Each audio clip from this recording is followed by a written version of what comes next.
Boa tarde. Em primeiro lugar, muito obrigado pelo convite, uma honra muito grande estar aqui, especialmente participando já do encerramento aqui desse encontro que é tão importante. É um momento em que realmente a gente tem que se juntar, né, para conversar, para dividir as experiências, para compartilhar as angústias, né? Quando eu comecei a me interessar por desenvolvimento de pessoas, eu percebi que não há como a gente não abordar o tema liderança. Não tem como, porque liderança é exatamente a capacidade de fazer as coisas acontecerem através das pessoas nas organizações. Já foi dito muito aqui sobre liderança, eu quero até recuperar algumas coisas. Primeiro alguns mitos, né? Primeiro, o mito de que o líder nasce pronto. Tal. Não, nós podemos desenvolver sim, senão não haveria professores, nem livros, nem especialistas nessa área. O segundo mito, que eu acho muito importante que a gente derrube, que não esqueça mais, é que liderança não é cargo, senhores. Liderança não é cargo.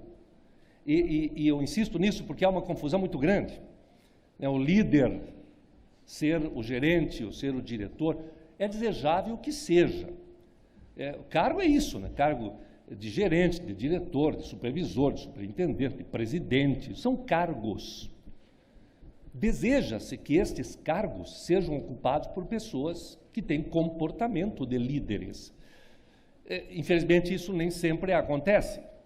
E quando não acontece, nós estamos diante de um problema, senhores, pelo simples fato de que as pessoas precisam de líderes. Basta que você estude a história do Brasil, a história da humanidade. A história da humanidade é uma beleza, quando você começa a ver que estudar história nada mais é do que estudar movimentos de mudança.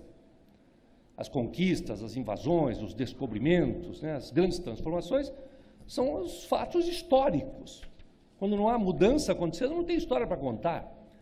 Então eu não consigo falar de história sem estudar mudanças e não consigo me referir a essas mudanças sem verificar quem foi que esteve à frente dessas mudanças. Quem as promoveu, quem as capitaneou, quem as liderou, quem as gerenciou. Muito bem, estes são os líderes.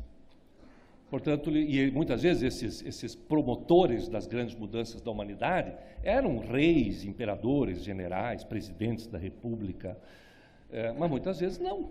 Muitas vezes eram pessoas que não tinham cargo nenhum. Talvez o melhor exemplo que nós tenhamos a respeito disso é o caso do Mandela.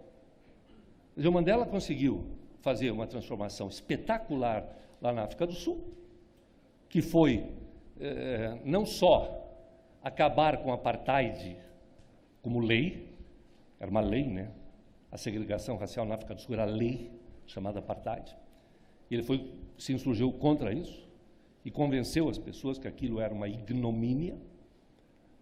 Como também, e essa foi a parte mais importante do legado dele, além de combater o apartheid, ele conseguiu unir aquele povo.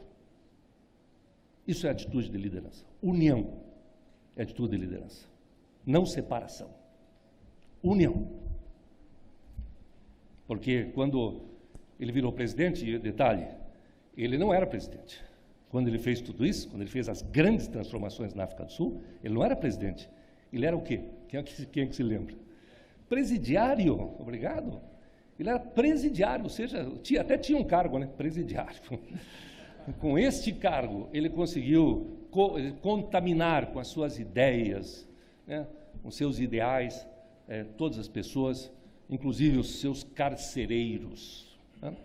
Aí depois, evidentemente, eu acho que o Leclerc era o presidente quando ele era o presidiário. O Leclerc teve um papel importante também nisso aí. Foi ele que mandou libertar o Mandela, iniciou o diálogo e tudo mais. Ninguém fala do Leclerc, mas ele também foi importante. E aí, quando ele virou presidente da República, evidentemente a população negra da África do Sul, a primeira reação desta população foi inverter o processo, né? Então, até agora, nós, os negros, fomos dominados pelos brancos. Agora vamos inverter. Agora somos nós que mandamos aqui, somos nós que vamos dominar os brancos. E o Mandela disse, não, absolutamente, né? Não foi por isso que eu lutei. Eu não lutei para que nós assumíssemos o poder. Eu lutei para que houvesse igualdade na África do Sul. Essa, para mim, é a grande manifestação de liderança de um homem. Repito, união, não separação. Não ficar dizendo nós e eles.